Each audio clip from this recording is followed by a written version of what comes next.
Good afternoon. This is Don Daniel, and this is the Pill Method International bringing to you once again Finance Fridays. And we have a very special show for you. And we're going to go ahead and get everything set up.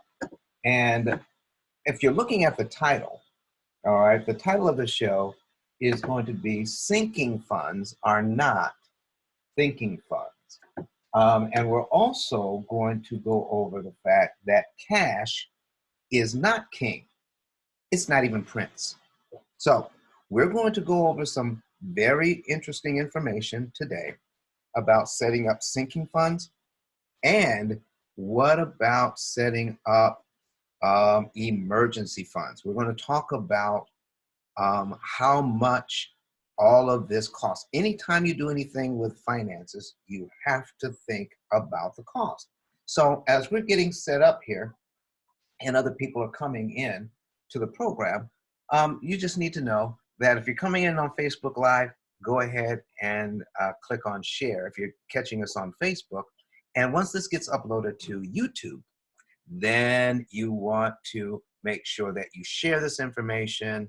You go ahead and click subscribe and have your friends to click subscribe as well. So let's go ahead and get everything set up. I'm putting everything over here on my other screen so I can see what's going on just in case somebody wants to ask a question. And so we'll be ready for that. So without a whole lot of introduction, I just want to be able to share with you that a lot of things we do tend to make sense to us, all right? And only because we've heard them time and time and time again. But when we take a look at the math on it, does it really make sense? And you know what they say, if it doesn't make sense, it doesn't make dollars. So we want to make sure that we're making our financial decisions based not on feeling, based not on a rule of thumb or what the experts are teaching us, but based on math. Now, if the experts are teaching us based on math and you can see the numbers, hey, go for it, because I'm telling you, the numbers will not lie. So we are going to go over some of those numbers today, but I want to go ahead and share with you our the Pill Method book. I'm going to put it on the screen right about now and let you know that you can get it on Amazon right now, and it's on sale for Christmas. So it'll be on sale until the I think the 23rd of this month. So you'll be able to go ahead and pick up that book for $5 off. So it's $9.99 until the 23rd, and then the Kindle is, I believe it's $2 off of the regular price of $5.99. You can pick that up at $3.99. This will make a great Christmas gift. We are already getting calls from all around the country. People are tuning in, they're getting the book, they're reading the book, and they're watching all of the shows on Finance Fridays, and they're saying, you know, this is good information. We're not getting this anywhere else in the country or in the world. We're getting calls from outside of the country about this information. In fact, I just talked to a gentleman in Bermuda today, and we're going to be meeting with them next week. We talked to somebody from the Bahamas. We're going to be meeting with them next week.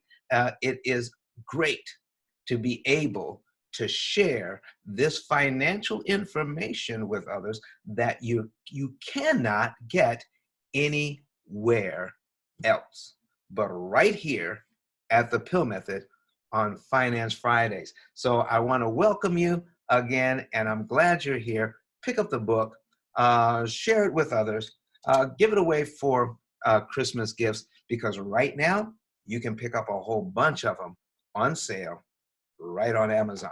So we're going to go ahead and get into our class today, and the title of our class today for the first one is that sinking funds are not thinking funds, and this is what we're going to. And for some of you, I may have to explain, what that is. But let me go ahead and put that on the screen. There I am back. And so we're going to go ahead and put our calculator on the screen as well. And we'll put that up. There we go. And an amortization calculator from Brett Whistle. So there we go. And let's go ahead and share this information right about now. There we go. And let's see. There we are. And so I'm going to have to do a new share so that the calculator can be on the screen. New share, and so the calculator can be there too. All right, great.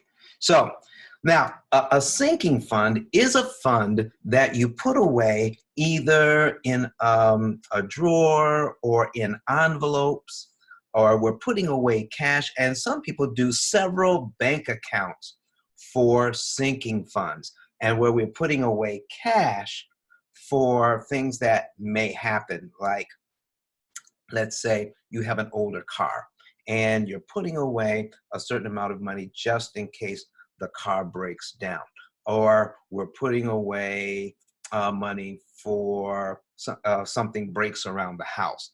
And then, some people are saying, we've got a fund that says, oh, life happens. So that can be considered a sinking fund. Some people put away monies for medical emergencies like copays, just in case we need to spend money on a copay. So we're putting away money. And I went online and I took a look at some people that were putting up some information on sinking funds on YouTube. And basically, let's just say that somewhere between $70 a month, $150 a month, $200 a month going into accounts so that we can have a sinking fund. So if it's $200 a month that we're putting to putting things away, putting money away for something that may happen. So that would be, if we were to do $200 a month, okay, and times 12, that would be $2,400 a year. We'd be putting away in a savings account, maybe making 0.5%.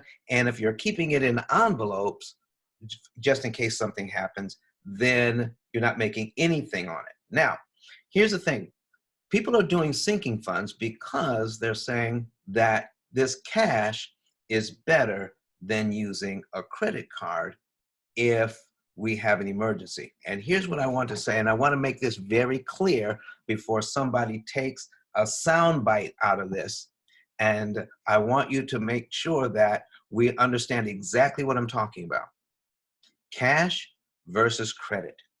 There are some people that use credit because they do not have the cash.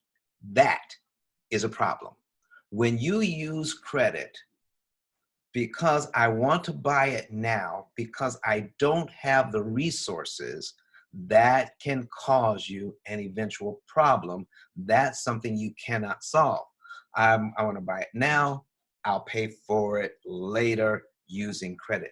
We're talking about, what if you have resources, you have money coming in, you can pay for whatever it is, you can pay your bills, you can purchase whatever you want, you can save up and purchase whatever you want. So Now, if you have resources, credit, using credit cards can be to your advantage. And they said, well, Don, how can using a credit card be to my advantage? My cash is free and credit costs. There's an interest cost to that. There's an interest rate on that thing. And so what we're trying to do by putting away our sinking funds is so that if we have an emergency, we do not have to use credit and pay that interest. So I want you to know that anything that you do with finances, anything you do with finances has a cost. Cash has a cost if you have debt. So here's what we're going to do. We're going to take a look at the $2,400 a year. If we take that money off the playing field, here's what we're talking about. And some of you basketball fans will be able to get this. So we're watching Steph Curry play. And, he's a fantastic three-point shooter, and he has no fouls. And his team is down by 6 points with 2 minutes to go. And the coach says, Steph, you played enough. I need you to sit down. Come on out of the game. I know we're losing, but we're going to depend on everybody else to bring us back up. And you're taking the best three-point shooter in the game out of the game with 2 minutes left, and you're down 6 points. Why would you ever do that? Everybody's screaming at the television now. What are you taking Steph out? He's got no fouls. We're 6 points down, and he just knocks down, 2 or 3 3-pointers. We're back in the game, and we're winning. So here's what we're talking about. When you take money off the playing field, when you use it one way, you can't also use it another way. That's called opportunity cost. So if we take this cash and sit it on the sideline and have it sit there just for an eventuality that may or may not happen, that can be a problem, just so that we don't use the credit card, okay? So I'm going to put up another tab here, Brett Whistle here, and so we could have 2 of them, all right?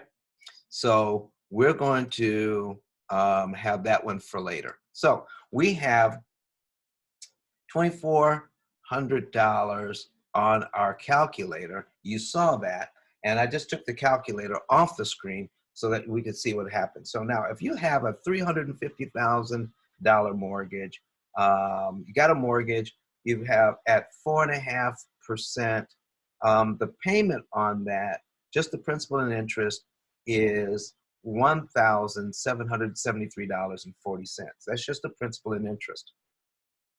We're not talking about taxes and insurance added to that. And that in itself is a sinking fund that I'd love to talk to you about one day. Here at the P.I.L.L Method, we are asking our clients to opt out of escrow, because putting that money away and putting it in a bank account, as it were, making 0 interest just to have the money available to pay on your taxes and insurance, that money can be used to save you thousands of dollars in interest. And we can show you other ways to make sure that your taxes and insurance are paid on time, but it won't cost you as much in extra interest you're paying on the mortgage. Now, right into the P.I.L.L Method, info at the P.I.L.L Method. And if you want to hear more about that, let me know. And I'll be glad to do a show on why we should opt out of escrow and pay our taxes and insurance ourselves and use that money to cancel interest now. I'm telling you, it's going to be an exciting show. I think you're going to like it, because we're going against the status quo. The status quo is do things a certain way because that's the way we've always done it. We've never done the math to see if that's the best way to do it. So let's get in here. We got 350,000 at 4.5%. At 30 years, that's 360 payments. Let's take a look at the summary on this thing.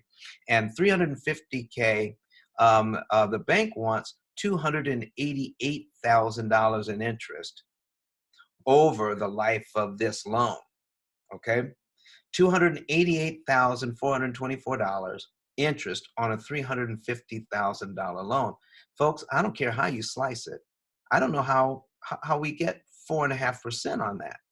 This certainly is not 4.5% of this number.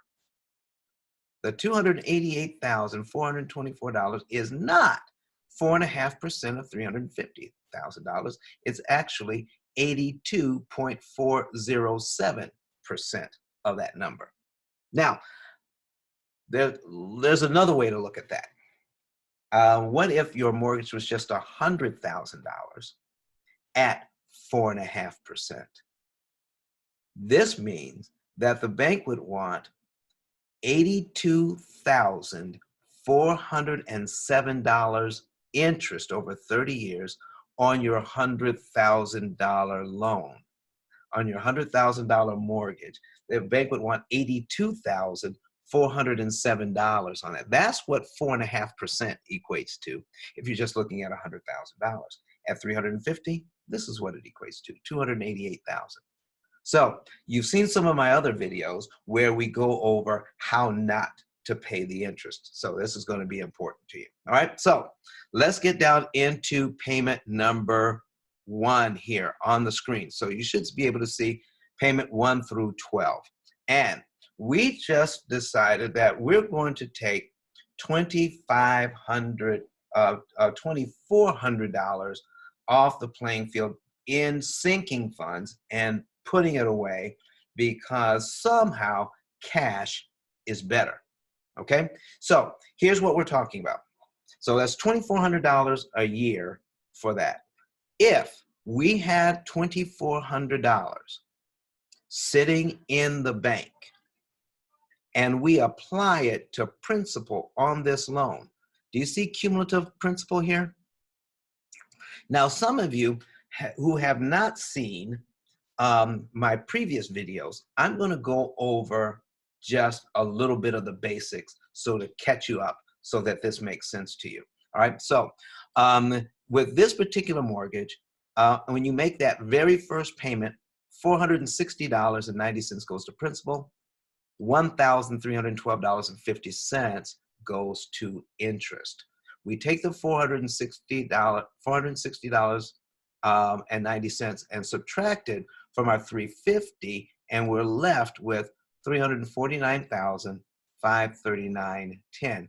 The bank then uses that interest rate in an amortization calculation and then figures out how much interest we owe on the very next line. So the month-end balance always determines how much interest and principal you pay on the very next line.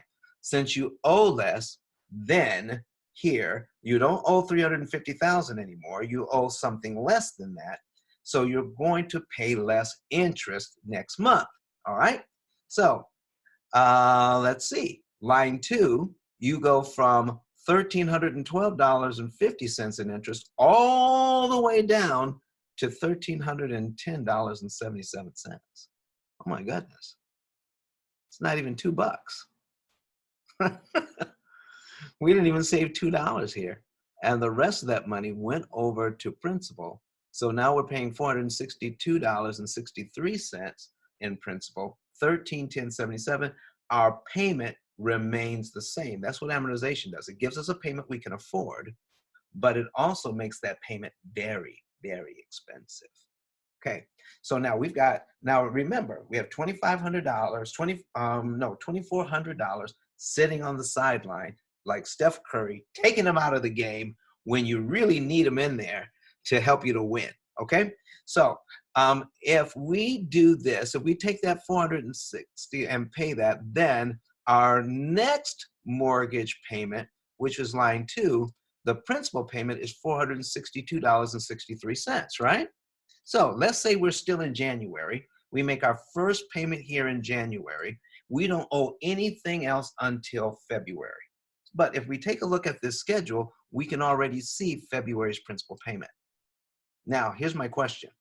Do we have to wait till February to give the bank $462.63? The answer is no, we don't. If we have it, you could prepay the $462.63 before February 1. And if you do, all of this money goes to principal. And you're paid down to line 2 in January. And if you're paid down to line 2 in January, your next mortgage payment will be on line 3, and this will be February's new payment. $464.36 going to principal and $1309.04 going to interest. So what does that mean for us today? Okay. All right. Ian Pedley from Australia says hi. All right, great. So, so what we're doing here is showing what would happen if we prepaid this amount. Then we are down on payment number 3 for February. Now, if that's the case, what happened to the interest payment on line 2 of $1,310.77? That means you don't have to pay it. Your overall interest cost has just been reduced by $1,310.77 because you chose to take a little bit of money out of the bank, $462.63, apply it to principal early, save this money in interest, and start squeezing that amortization schedule so payment number 1 is now touching payment number 3 for only $462 extra. How about that? Okay, so now that you kind of got the basics of how prepayment of principal works, watch this. So let's say now if we take our cumulative principal here and go down to payment line 5, we have cumulative principal is $2,321.84. Remember, we have $2,400 sitting in the bank waiting for an emergency. Okay?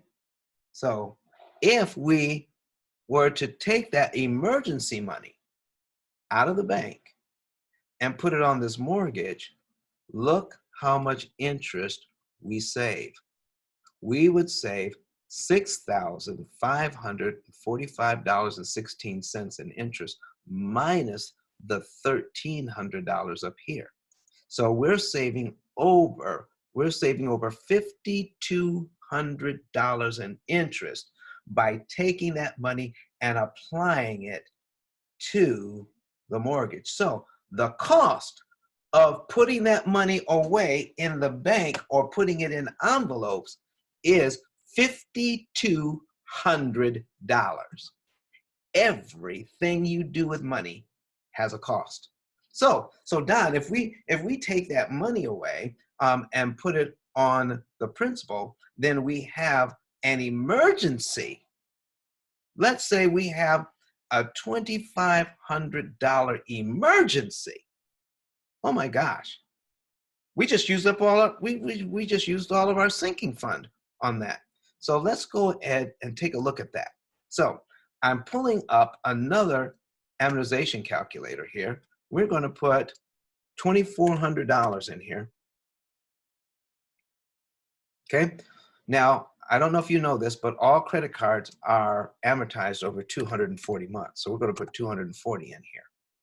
And let's say we have an interest rate of a whopping 15%.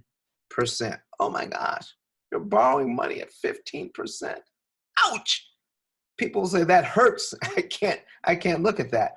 But what they're looking at is the interest rate, not the interest cost. Let me show you something here. So when we click on that and show what our first interest payment is on that amount, Our first interest payment is, interest-only payment is $30. $30 interest on that at 15%. Okay? Now, here's what's happening. Let's say my client has, after all the bills are paid, they have about $1,000 left over after all the bills are paid that they could easily tuck away, put it in the bank, or use it for, use it for other reasons. So now, if I put 20, my emergency, if I put my $2,400 emergency on my credit card at 15%, the very first time I pay interest, it's going to be about $30, right? But guess what? In the first month, I put the $2,400 on the credit card. I don't pay any interest because if you pay off your credit card in the month, then the next month that you put something on it, you pay it all off, you pay no interest. I talk to people all the time. I said, Don, I am so proud of the fact that we never pay credit card interest. And I'm saying, great. In this case, you would not pay $30 in interest because you paid it off. Congratulations, you just saved $30. But you're okay with paying $1,300 interest every month on your mortgage, and it doesn't even hurt. Look at that. Look at all these interest costs. We have $1,300 here in interest. At the end of 1 year, we're still paying $1,293 in interest. At the end of year 2, we're still paying $1,271 in interest. Oh, at the end of year 3, we're still in the 1200s paying interest. At the end of year 4, we're still in the 1200s. At the end of year 5, we make it out of the 1200s, and it drops down to $1,198 after 5 years. Guess what, folks? After 5 years on this mortgage, we've already paid $75,000 in interest, $30,000 in principal. That's over $106,000 already paid out in just 5 years. Now, why would we want to do that? So this is what we're doing. We're showing you how expensive it is to ignore interest costs over here while we're so focused on the interest rate of a credit card. And we totally ignore the interest cost on the mortgage. How do we do that? We're taught to do that. We don't figure in interest cost. And this is called inattentional blindness. I'm going to be writing about this in my next book. Inattentional blindness means we're blind to what we don't pay attention to, even though it's right in front of us. This, folks, is right in front of us all the time. We just bring up an amortization schedule and it's there.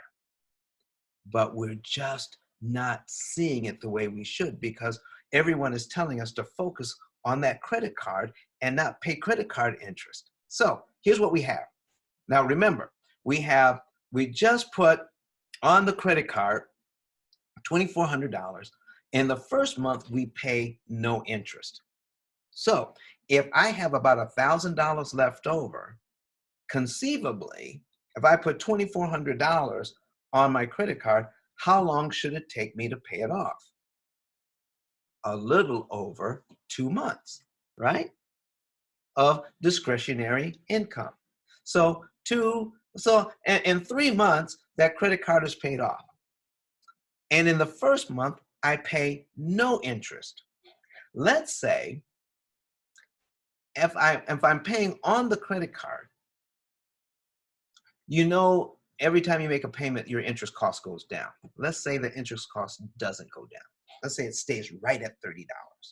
In the first month, I don't pay $30 because I don't pay any interest in the first month. So I take my discretionary and I put it on the credit card. So now I paid off $1,000.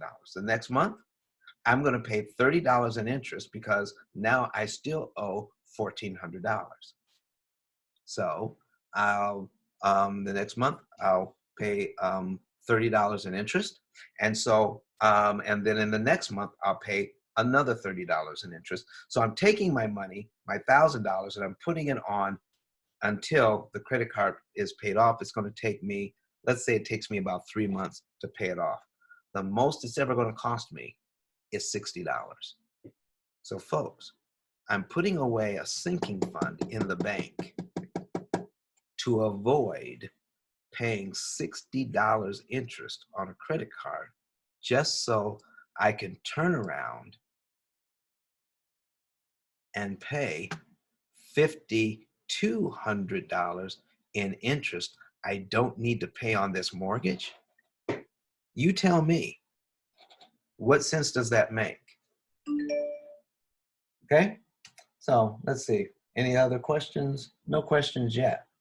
So as you're watching this, folks, share this information with others. Now, in our program, we manage the credit cards so that they will not get out of whack, so they will not run wild. Some people are afraid of using credit cards because they're afraid of them getting out of control. Our program doesn't allow that to happen. So I'm going to put that on the screen and show you why that doesn't happen. So let me pull this up, and we're going to pull up the program here, and we're going to put the opportunity cost calculator on the screen so that you can see what we're talking about as how the program keeps all of that under control if you set up the program correctly. All right, so let's bring up the P.I.L.L method program, the opportunity cost calculator, John and Rebecca Jones. Let's see how they go about paying these bills, and make sure, let's go ahead and reset this, and then I'll put it up on the screen for you to see. Okay, so we'll reset the program and we'll take a look at it. Okay, so now when you take money out of your budget and put it on, and you say, okay, I'm going to put it on the sidelines, not do anything with it. We're just going to either put it in envelopes or put it in the savings account. You have to take a look at what that money could have done elsewhere and do the calculation. The program does that for you. Let me give you an example of how you can wisely use credit cards in this system. So let me go ahead and put that on the screen for you. There we go. And there it is. Here's our opportunity cost calculator. This is John and Rebecca Jones. We're going to go over what they have going on here. And what they have is, okay, we're going to take a look at the accounts. Okay, they got $500 in checking, $5,000 in savings. They have this auto loan here. They've got a Visa, $2,000 on it. And we have a mortgage here of $200,000 at 6%. Now, 21%. I was talking about 15%. This one is 21%. Oh my gosh! And they have a balance on this thing of $2,000, and their minimum payment is just $50.88. So let's take a look at what we have in here on the budget. I've kept the budget quite simple. We got a food and dining budget, and we have utility bills, got a phone and electricity here. All right, and then we've got an unitemized budget of $1,300 for all the rest of the monthly expenses, plus their fund budget is in there. So let's take a look at what would happen. Now, the way that this is done is that we're taking the food and dining money. Let's go to action plan. We'll take a look at it. When we purchase food, it comes out of the checking account. You see here? So if we were to go in here and execute this and say, okay, we just spent $100 on food and execute that, then the program tells us we have $300 left in this budget, okay? $300 left in this budget. So what I'm going to do is go in here into all accounts history. I'm going to edit this. I'm going to delete it. I'm going to put that money back, okay? There we go. So we just put the money back into the checking account. We go back over into the action plan here and say, you know what if we decided that this credit card that we have is a rewards card? Oh my gosh, a rewards card, cash back or miles. I know some folks that do a lot of traveling, and I just talked to a couple just the other night. They do a ton of traveling, and so they have a travel card where they get miles and stuff. So we're going to start running a lot of information, a lot of their monthly expenses through this credit card. Watch what happens when we set it up that way in the program so that the credit card will not run wild. All right. So we're going to go into the budget, and let's say we're going to put the entire food budget on the credit card. So we go over to advanced details. We're going to click on that. Primary account in this case means the checking account. So we're going to change that from primary account to the Visa. So we're going to put all of that money on a 21% credit card, 400 bucks, okay? So we're going to save that, all right? And we're going to turn around, we're going to put the Verizon bill on there too, pay for our telephone, and we're going to change that to the Visa as well. And so we're going to save that. Now watch what happens when we switch this thing over. We switch it over, and we take a look at the action plan, and now the phone bill comes from the Visa. Do you see that?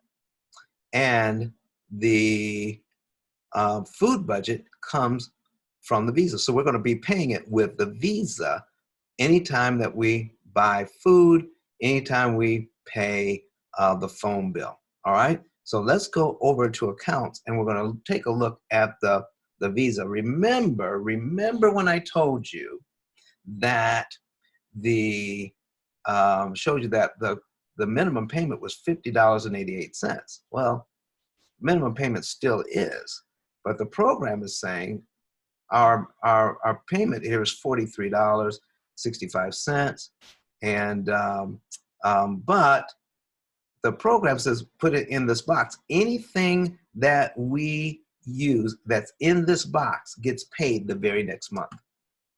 We're using the credit card to pay monthly expenses, and then the program automatically says we're going to increase your minimum payment to cover anything that you spend.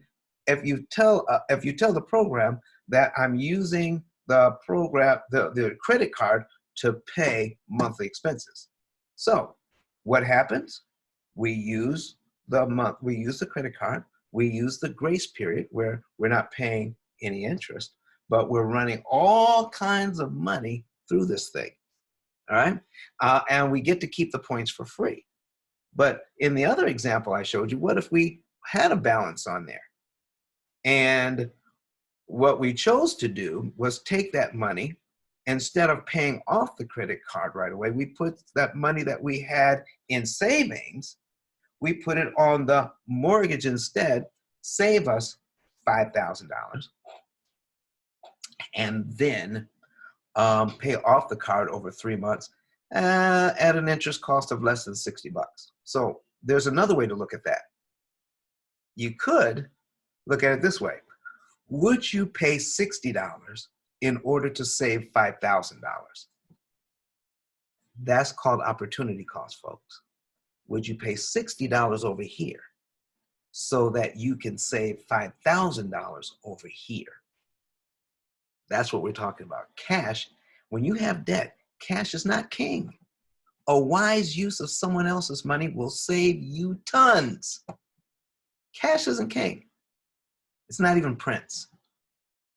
Okay, so let me show you something else here. I was talking to a banker the other day. We got a few more minutes left of your time in our hour together here. I was talking to a gentleman the other day, and we're going to use this same illustration here.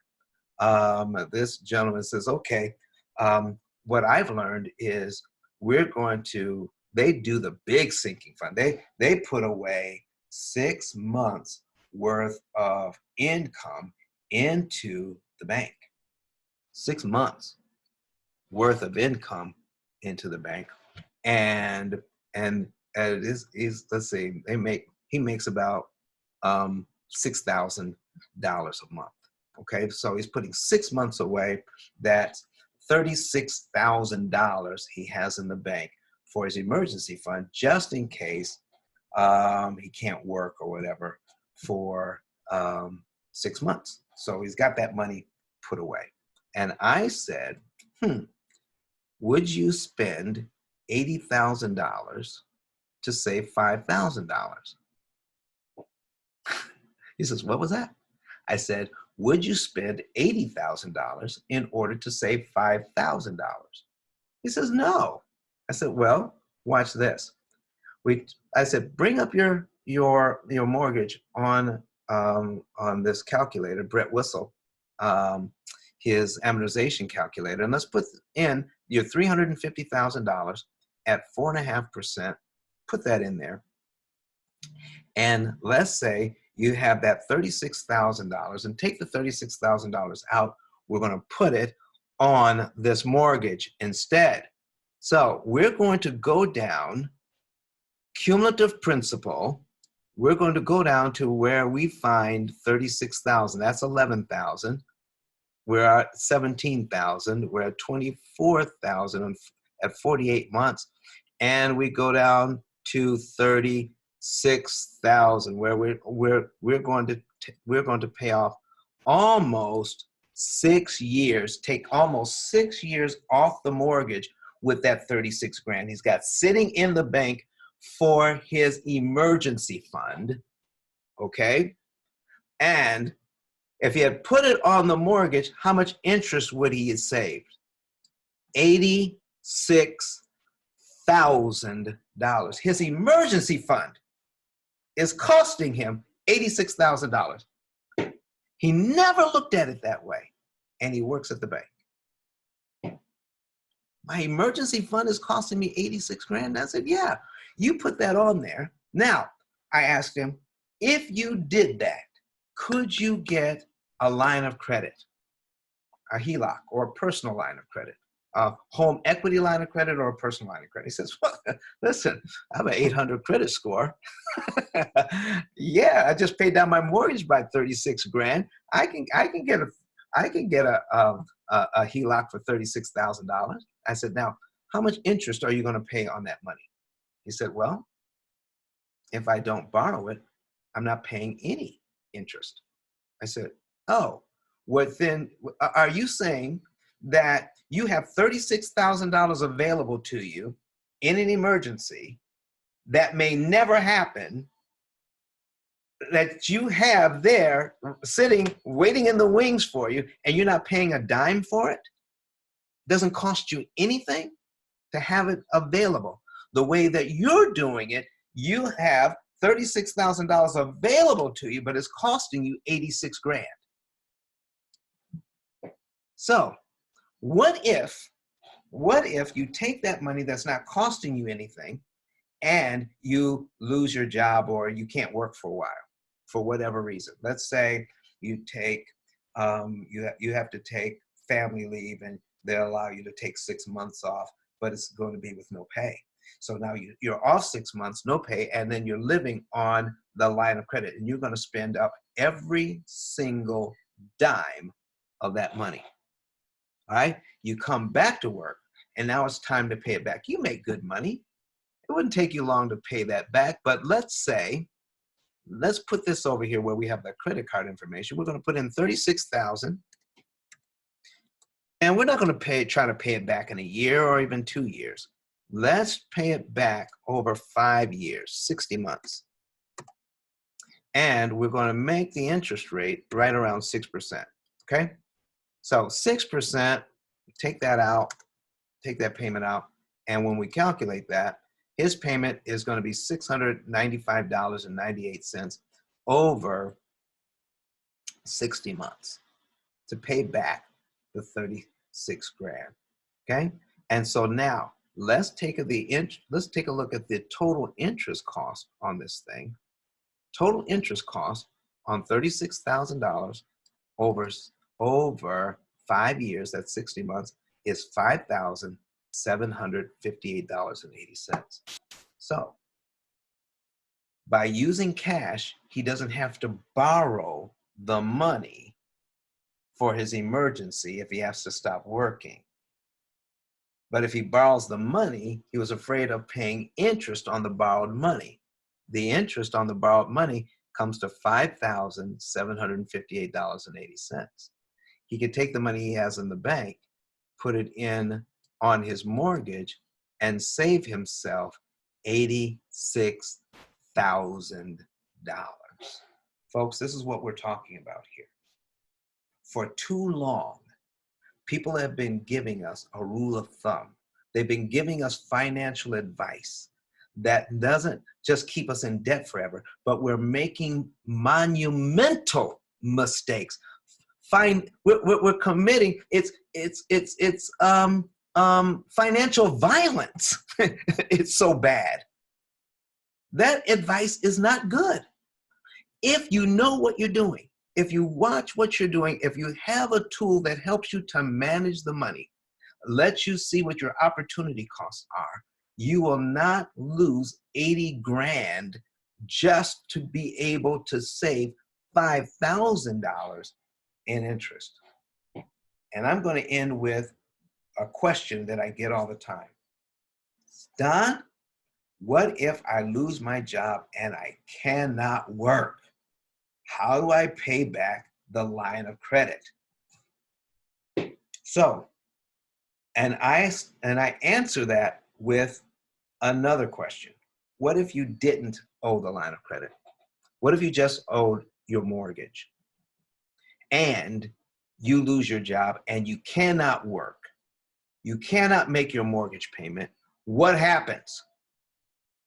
I lose the house. I file bankruptcy. So could you say you are in a 10-foot hole and you can't get out? I filed bankruptcy, I lost the house, can't do anything with it, okay? But now, because you borrowed the money and then you borrowed the money for your emergency and spent all $36,000, and you took your other $36,000 that you had in savings and you put it on the mortgage, right?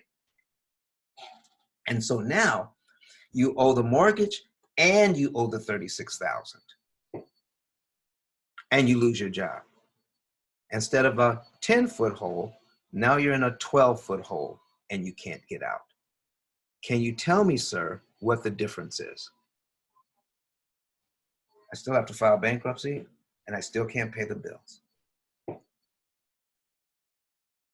That's what we're talking about.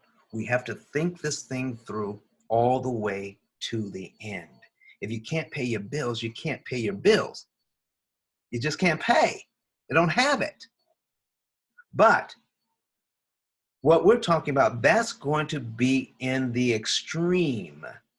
But what about everyone else that says, you know what? Why take that money and pay an extra 5 or 6 years by putting that money aside in the bank, by taking Kobe, I almost said Kobe Bryant.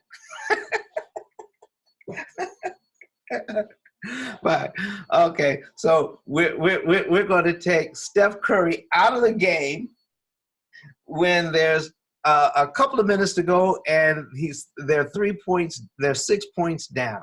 Why take your valuable money off the playing field when it could save you so much interest? It makes absolutely no sense. So, folks, here's what you want to do. All right. As we begin to close things up here, I'm going to back out of this. Come on, move over here. All right, we're going to stop our share. We're going to pull up, all right, our information here. Put that on the screen, and we're going to share screen again. There we are, and bam. All right. So you want to know more information? You can get it. You can get a free savings report. Just call that number, 256-886-1867. Give us a call. Get a free savings report. Find out how you can get a hold of the opportunity cost calculator and pay off all of your debt in an average of 7 to 9 years, saving on average $150,000 in interest that you never have to pay. And we'll show you how to take those funds that you know that you are now not paying an interest, how to invest those funds for your family.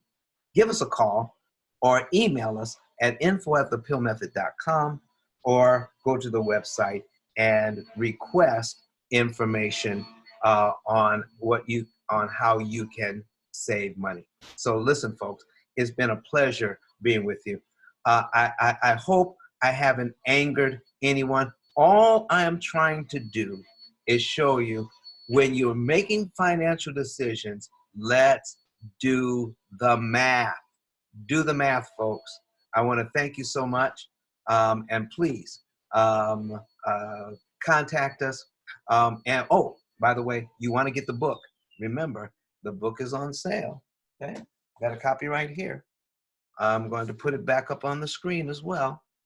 And let's see here. Let's put the book back up on the screen.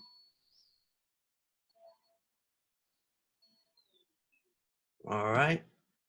And here we're going to, let's see, there we go. And there it is. Okay. And this is the Kindle version.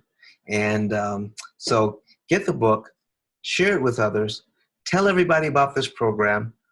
Go ahead and like us on Facebook. Share this content with your family and friends. And if you're seeing us on YouTube, go ahead and subscribe. Our subscribers are jumping up every month. We're getting more and more clients on board. This information is getting out. All we want to do is make sure people find out the truth about how their finances really work and how you can do 1,000 different things with our program to do the one thing that you absolutely have to do, and that is pay the least amount of interest that is mathematically possible for your family, and you can get out of debt in an average of 7 to 9 years. See you next week.